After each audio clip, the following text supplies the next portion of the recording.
Şuşa bizimdir. Karabağ bizimdir. According to Azerbaijani President Ilham Aliyev, the Karabakh conflict is now a thing of the past. But in his latest jab, Aliyev visited the newly opened Military Trophies Museum in Baku. The museum houses captured Armenian military hardware, like tanks, but also includes displays which have outraged many Armenians. In this photo, Aliyev poses with the helmets of fallen Armenian servicemen, all the while still wearing military fatigues, despite being miles away from the former conflict zone.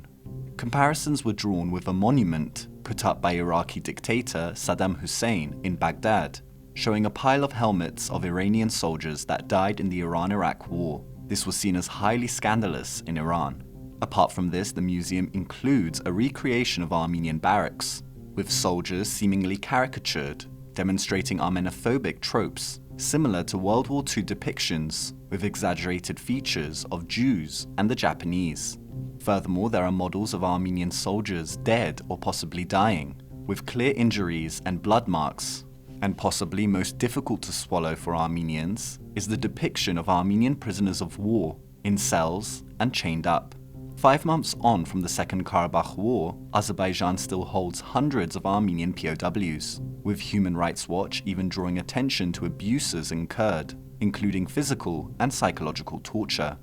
This trophy museum also sparked outrage online. American journalist Lindsay Snell, German journalist Duzen Tekal, Bloomberg's Bobby Gosh, Freedom House's Nate Shenkan, The Spectator's Alex Massey, France 24 correspondent Ludovic de Foucault, Dutch ruling party MP Hans ten Broeke, and former US diplomat Alberto Fernandez all decried the museum.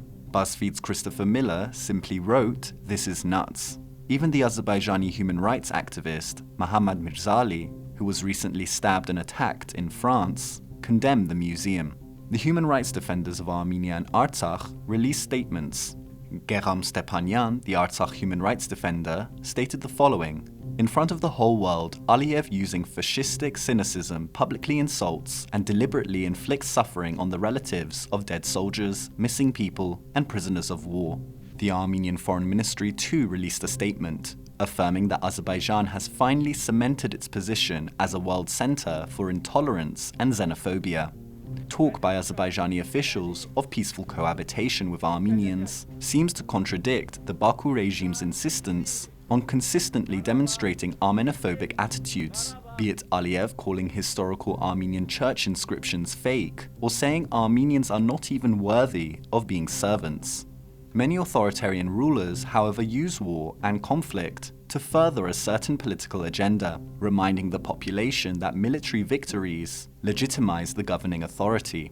And President Aliyev has been steadfast in assuring the population of Azerbaijan who's responsible for winning the war. Azerbaijani social media users are celebrating that Armenian tanks are now in Baku under a different context, but the mockery of POWs and dead soldiers has left many Armenians feeling like salt is being rubbed into a wound, making a lasting peace feel ever more distant.